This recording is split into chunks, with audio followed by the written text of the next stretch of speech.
নিবে খুৱাইছিলোঁ প্ৰায় 17 দিন 58 ডেজত কিমান টকা আপোনাৰ খৰচ হৈছে মুৰ্গী আৰু কেইদিনমান পিছত আপুনি চেল কৰি দিব? সপ্তাহ 10 দিন খুৱাম আৰু। প্ৰথম যেতিয়া আনিছিলে কেনেকৈ ৰাখিছিলে আপুনি? মই আজিলৈকে মই একো বেমাৰ চেমাৰ পোৱা নাই। 800 মাল যদি আপুনি বৰ্তমান যিটো বজাৰ চলি আছে 270 280 মানত চেল কৰি যদি দিয়ে কিমান টকা এটা লাভ হ'ব বুলি ভাবে আপুনি? দেশ বা দেশৰ বাহিৰত যোনে যিটো স্থানৰ পৰা মোৰ ভিডিঅ'টো চাই আছে আপোনাক মোৰ চেনেলৰ পৰা অসংখ্য ধন্যবাদ জনাইছোঁ। বন্ধুসকল, আজি মই উপস্থিত আছোঁ নগাঁও জিলাৰ বটদ্ৰৱা সমষ্টিৰ আমলখি এটা গাঁৱত। বন্ধুসকল, এই গাঁৱত এজন ব্যক্তিয়ে পুখুৰীৰ ওপৰত চাং ফাৰ্ম বনাই সেই ফাৰ্মখনত ধুনীয়াকৈ সোণালী কুকুৰাবিলাক পোহপালন কৰি আছে। বন্ধুসকল, এই সোণালী কুকুৰাবিলাক তেখেতে কেনেকৈ আপোনাৰ পালন কৰি আছে আৰু এই চাং ফাৰ্ম বনোৱাত কিমান টকা খৰচ হৈছে সেই বিষয়ে সকলো কথা আজিৰ ভিডিঅ'টোত মই এটা এটাকৈ তেখেতৰ মুখৰ পৰা জানিবলৈ চেষ্টা কৰিম। তো যদি আপুনি এই বিষয়ে জানিব খোজে বা এটা সোণালী কুকুৰাৰ ফাৰ্ম কৰিব বুলি ভাবি আছে তেনেহ'লে এই ভিডিঅ'টো আপোনাৰ বাবে হয়।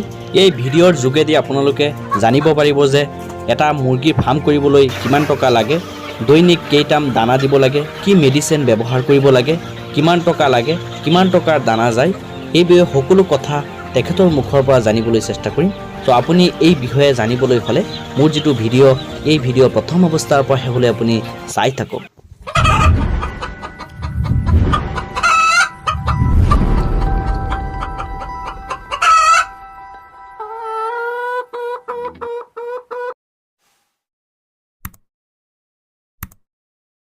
আসসালামু আলাইকুম দাদা। ওয়ালাইকুম সালাম। দাদা, আপোনাৰ নাম আৰু ঠিকনাটো আমাৰ দৰ্শকসকলক অলপ জনাই দিব। মোৰ নাম ইব্ৰাহিম আলী, আমলখি, নগাঁও জিলা। দাদা, আপোনাৰ ফাৰ্মত মই জাষ্ট আহি দেখা পালোঁ কিমান ধুনীয়া এটা ফাৰ্ম কৰিছে সোণালী মুৰ্গী। তো এই ফাৰ্মৰ বিষয়ে 2-4 কথা আপোনাক কুৱেশ্যন কৰিম, তো আপুনি উত্তৰ দিবলৈ চেষ্টা কৰিব। তো দাদা, প্ৰথম অৱস্থাত মই জানিবলৈ চেষ্টা কৰিম ইয়াৰ যিটো আপোনাৰ ফাৰ্ম বনাইছে সেইটো পানীৰ ওপৰত চাং ফাৰ্ম, এই চাং ফাৰ্মখন বনোৱাত কিমান টকা গৈছে আৰু কিমান ফুট দীঘল আৰু কিমান ফুট বহল সেই বিষয়ে সকলো কথা কৈ দিয়ক। 30 ফুট লম্বা আৰু 20 ফুট বহল। 20 ফুট বহল। কিমান টকা খৰচ হৈছে এইটোত? 40-42 হাজাৰ টকা খৰচ হৈছে। তো এইটো ফাৰ্মত আপোনাৰ কিমান মুৰ্গী পুহি আছে বৰ্তমান? মই 800 পুহি আছোঁ। 800। আপোনাৰ 30 ফুট দীঘল আৰু 20 ফুট বহল গৈছে ন? তো ইয়াত আপোনাৰ ক'বলৈ গ'লে 600 মান পোৱালি ৰাখিব পৰা যায়, কিন্তু দাদাই 800 মান ৰাখিছে। সোণালী মুৰ্গী 800 মান ৰাখিব পৰা যায় কাৰণ ইয়াত বাঁহ চাহ বান্ধি দিলে অলপ বেছিকৈ ৰাখা যায় না? এতিয়া আপোনাৰ ফাৰ্মত 800 মুৰ্গী আছে। এই মুৰ্গীটো কি জাতৰ মুৰ্গী? সোণালী মুৰ্গী। তো এই মুৰ্গীবিলাকৰ আজি বয়স কেইদিন হৈছে? আজি 2 মাহ হোৱা নাই, 2 দিন কম আছে। 2 দিন কম আছে। তো 58 ডেজত এই 800 মুৰ্গীয়ে বৰ্তমান আপোনাৰ ফাৰ্মত কেই বেগ দানা খালে? 30 বেগ দানা খাইছে। 30 বেগ? 50 কেজি বস্তা? 50 কেজি বস্তা। 30 বেগ দানা। আৰু এই পোৱালি যে আপুনি কিনিছিলে কিমান টকা দি কিনিছিলে অলপ যদি কৈ দিয়ে? এইটো পাৰ পিচ মই 28 টকাকৈ লৈছিলোঁ তেতিয়া। 2 মাহমান আগত? 2 মাহ আগত। প্ৰথম আপোনাৰ প্ৰি ষ্টাৰ্টাৰ দানা কেইদিন দিছিলে? মই 3 বেগ খুৱাইছিলোঁ প্ৰায় 17 দিন। 17 দিন। তাৰপিছত ষ্টাৰ্টাৰ? ষ্টাৰ্টাৰ। এতিয়া দানাই মুৰ্গীয়ে মিলাই আজি 58 ডেজত কিমান টকা আপোনাৰ খৰচ হৈছে অলপ কৈ দিয়ে?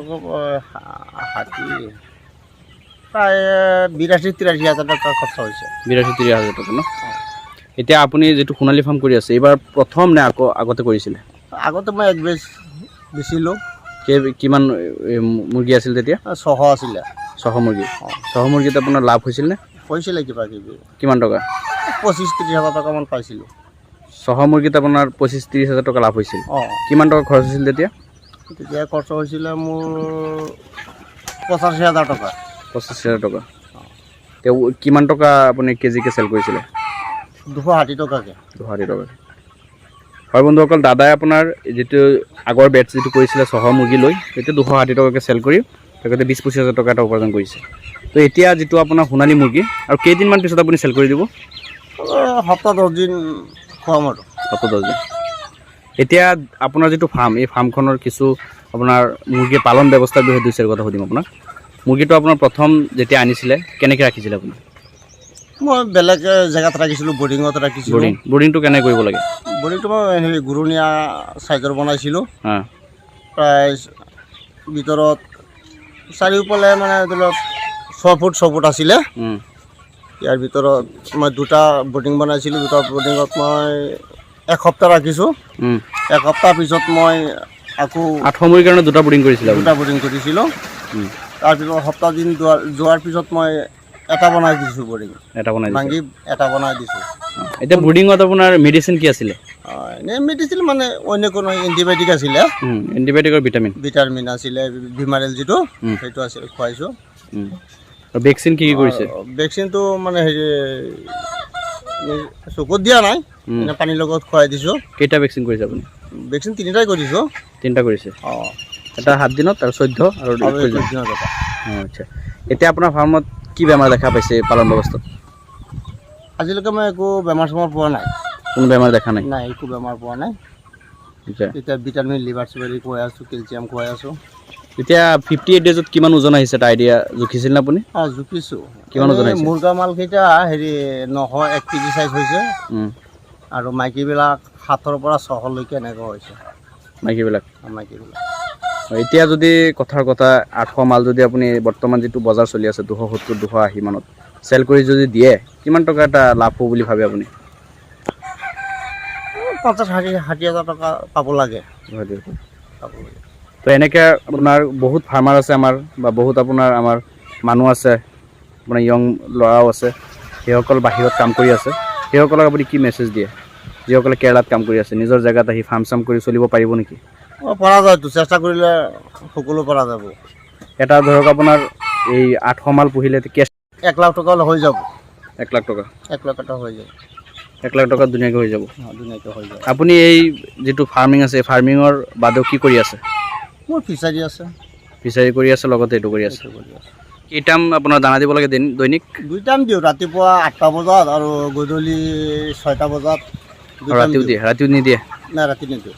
2 টাইমত একবাৰত মানে ডেইলি ক'বলৈ গ'লে কিমান বেগ দানা গৈ আছে বৰ্তমান? 1 বেগ এতিয়া যায়। 50 কেজি গৈ আছে ডাইৰেক্ট? এই ফাৰ্মটোত ইমান মেইনটেনেঞ্চ নাইতো ন? নাই। নৰ্মেলি আপোনাৰ কৰিব পৰা যায়?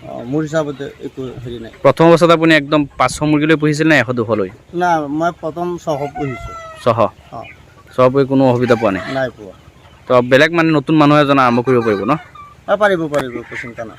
হয় বন্ধুসকল, আপুনি যদি কৰিব বুলি ভাবি আছে দাদাৰ নিচিনাও, দাদাও এজন নতুন ফাৰ্মাৰ আছিলে, ডাইৰেক্ট প্ৰথম অৱস্থাতে 100 মুৰ্গী লৈ ফাৰ্ম ষ্টাৰ্ট কৰিছিল। আপুনি যদি ষ্টাৰ্ট কৰিব পাৰিব ধুনীয়াকৈ, কোনো অসুবিধা নাই। আৰু এই বিষয়ে যদি জানিব খোজে ভিডিঅ' ডেছক্ৰিপশ্যনত সকলো লিংক দিয়া থাকিব, আমাৰ কেনেকৈ পুহিব লাগে বা আমাৰ যোগাযোগ নাম্বাৰ দিয়া থাকিব, যোগাযোগ কৰি এইবিলাক জানিব পাৰিব আপোনালোকে। তো দাদা, আপোনাক অসংখ্য ধন্যবাদ জনাইছোঁ ইমান মূল্যৱান সময় দিয়াৰ বাবে। আপোনাৰ ফাৰ্মৰ পৰা মই এইখিনিতেই বিদায় লৈছোঁ। বন্ধুসকল, আজিৰ ভিডিঅ'টো মই এইখিনিতে সমাপ্ত কৰিলোঁ। মোৰ ভিডিঅ'টো কেনেকুৱা লাগিল প্লিজ কমেণ্ট বক্সত কমেণ্ট কৰি জনাব আৰু আপোনালোকৰ ভাই বন্ধুসকলৰ লগত অলপ শ্বেয়াৰ কৰি দিব। বন্ধুসকল, মোৰ চেনেলটো যদি এতিয়ালৈ আপুনি ছাবস্ক্ৰাইব কৰা নাই তেনেহ'লে প্লিজ ছাবস্ক্ৰাইব কৰি নিজৰ কৰি লওক, কাৰণ এইফালে মীন পালন, পশুপালন এইবিলাক বিষয়ৰ লগত জড়িত ভিডিঅ' আপলোড দিবলৈ মই চেষ্টা কৰোঁ। বন্ধুসকল, আপুনি যদি মীন পালন, পশুপালন এইবিলাক কাম কৰি আছে বা এইবিলাক কাম কৰিম বুলি যদি ভাবি আছে তেনেহ'লে অসমৰ কৃষি কথা নামৰ চেনেলটো ছাবস্ক্ৰাইব কৰি নিজৰ কৰি লওক। বন্ধুসকল, মোৰ ভিডিঅ'টো প্ৰথম অৱস্থাৰ পৰা শেষলৈ চোৱাৰ বাবে অসংখ্য ধন্যবাদ জনাইছোঁ।